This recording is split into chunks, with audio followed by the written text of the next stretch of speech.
Hi, my name is Laurel Billy, and I just completed my project for AME 6946, and this is my reflective presentation. So for my overview, my project proposal, my two clients were Ms. Keena Burkett, she's the Director of Student Support Services at Coastal Alabama Community College, and then Ms. Anita McCreary, which she's lab coordinator and transfer specialist, and she also has doings with the Student Support Service program. What they both needed was for me to develop a comprehensive online Canvas course that will assess basic academic and study skills and education and career goals of student support service participants. So my scope for the project was for me to implement a series of needs assessments for participants so they can learn what kind of personality type they have, which skills work best for them when it comes to studying, what learning style fits their personality, and what career would match their personality and interests. The scope of the project, the target audience would be the students in the Student Support Service program. And the goal of the program is to increase retention, graduation, and transfer rates of eligible students through offering a range of academic, personal, and career support services. The delivery method of this project will be through a Canvas online course. The duration of this course will be 1 semester, and then the scope of the content is 8 modules long, and throughout the modules, this will give participants an opportunity to practice their skills learned at the end of each module. So at the end of each module, they will learn some type of skill, and these are the type of skills they're going to learn. They're going to learn about personality, the study skills, their learning style, the career, exploring the career, degree plan, a STARS guide, and a resume.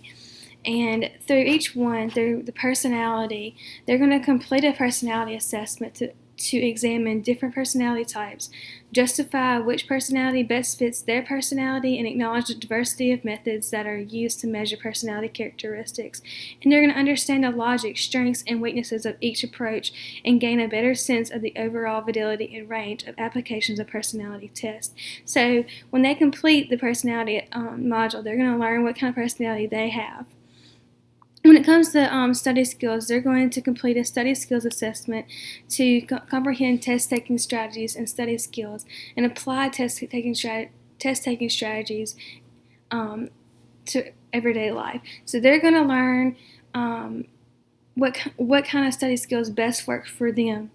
Then it goes on to the learning style. They're going to complete a learning styles assessment and this will identify a particular learning style, and it will explain how this style can help to improve their learning process and discuss learning styles as it can relate to family, work, and community. Then it goes to career, and they're going to explore different careers. And they're going to complete a career assessment that will explore different career choices, and they're going to apply which career best fits their personality and see the value of finding the right career and how it applies to their life goals. Once they do that, they're going to comprehend what a degree plan is, and they're going to apply which courses they will need to complete to achieve their degree and see the value of having a degree plan. Once they complete that module and understand what a degree plan is and understand what courses they will have to take, they will then comprehend what a STARS guide is, and they will apply that to which degree fits their personality and interest, and then they'll find which STARS guide they will need based on which university they want to transfer to. Once they do that, they will then learn about a resume and comprehend what a resume is and identify the different elements that is needed for a resume, and when they will learn about what to put on a resume, and at the end of the module they'll learn the importance of what a resume is and when you use a resume. At the end, for each week, the students will have to they'll have their required reading, so they'll have to read the required reading, and it will come with a PowerPoint presentation on this whatever skill we're learning for that week.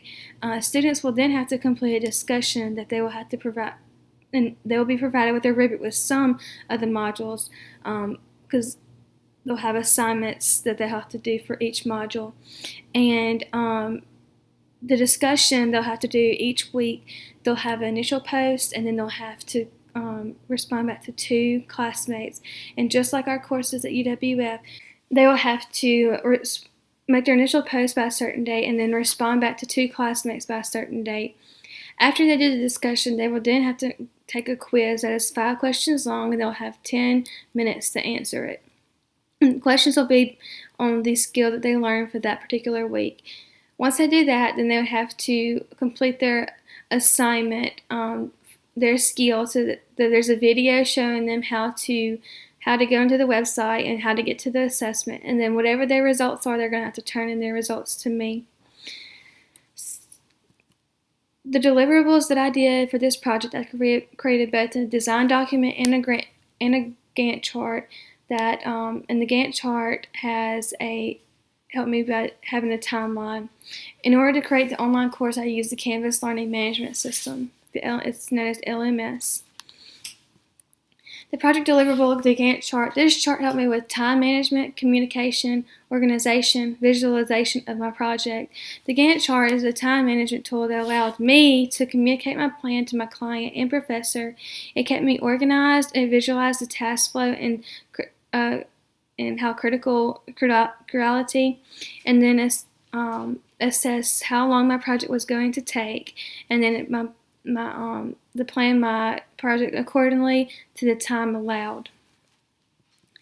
The next one I used was my design document, and this design document communicates the detailed plan as well as implementation and delivery of a project. The document is broken down into these components: the learner, learning outcome, and media selection. I also included the instructional strategy along with that one. Then it came the activity design, and along with that, I provided instructions for the learner, and then I provided my assessment. So this was my design document. My project deliverables for my project only was the LMS. And this is what the student's home screen would look like. You have your tabs over here, and this is, as you can tell right here, this is the home screen. And to the right, you can see the assignments. If you press on modules, this is going to be the thing that this is going to pop up. This just shows each unit and what each unit is, and then there's a little arrow beside it. And once you click that arrow, it shows each tab that the student will have to complete. The introduction one is longer than than usual because they learn more in the introduction tab. The other tabs will just contain 4 tabs, 4 or 5, and it'll include the introduction, the instructional part of the module, the activities, and then the summary, and then it'll also include a tab for them to click on to turn in their assessments each week. This is a continue of what my Canvas looks like.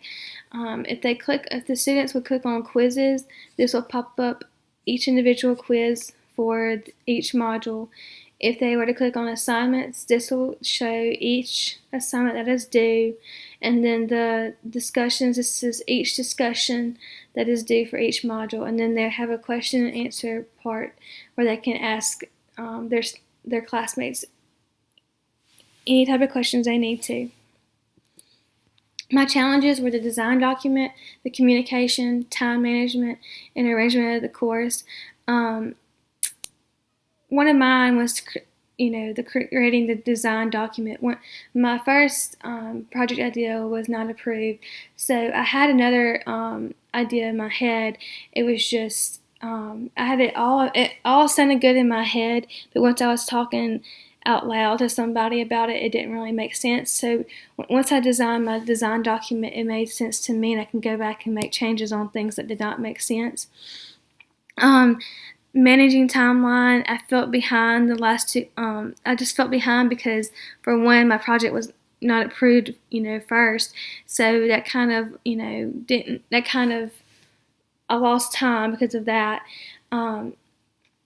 And managing organization and managing the scope, learning the content and the arrangement of the content, and that was my huge thing too, the arrangement of arrangement of the course using Canvas. I've seen it on the student side, but not on the teacher side. So I also had to learn how to use Canvas. So that took some time too, with uploading videos and learning how to put everything into one, especially with putting it into one module. So these 4 things were my challenges. Communication was, it was okay to reach out. And the past few courses I've taken, I've reached out to classmates, and it really does help because you never know what they're struggling with, and you can answer some of their questions, and they can answer some of yours. So it kind of comes in handy to reach out not only to your classmates, to your professor, and to people that you think that could help you out. My lessons learned was to plan to be organized and do not be afraid to reach out to classmates, the communication part of it, and be prepared. If you're going to design instruction in any manner, do not forget to include the design document. That is just the most important thing you can do, because that will take care of the plan to be organized, because it's all in one document for you. I wish I could have managed my time better. That's my huge thing, is managing time. It's hard to manage your time the right way. There's no right way of doing it. You just have to find your way of doing it. Do not underestimate spare time, and then be prepared and engage in the weekly discussions designed by Dr. Hastings as a learning experience. It does help, each discussion we had each week, reading what they had to say, and it makes you feel better because, they had, not better, but it's kind of like you're on the same page with your classmates on some things, because they're having, they're struggling with these things, and it helps too, because you can reach out to them, just like I said in the last slide. You can answer their questions, and sometimes they can answer your questions. So that's my only advice to you, are these 4 things. And communication is key. Always communicate, especially with this kind of project. You're going to have the communication with your client to make sure they're satisfied, and with your professor to make sure you're on track. And with your classmates, it's important to stay in touch with your classmates as well. The relationships between project and academic program. The 3 courses that really helped me was the AME 6609, which is the Principles of Instructional Design, which that was how I learned how to do a design document. So I had to go back, and luckily I had my design document saved, so I can go back and look from the previous classes. And then the AME 6607, the Instructional Technology Planning and Change. That's where the Gantt chart came in handy. And then AME 6415, Designing Instructional Courseware. That's where you learn about, making storyboards and scripts and creating a presentation, just like I'm doing now. This is the ending of my presentation. I hope you learned something, and I wish you the best of luck in your course. Have a great year.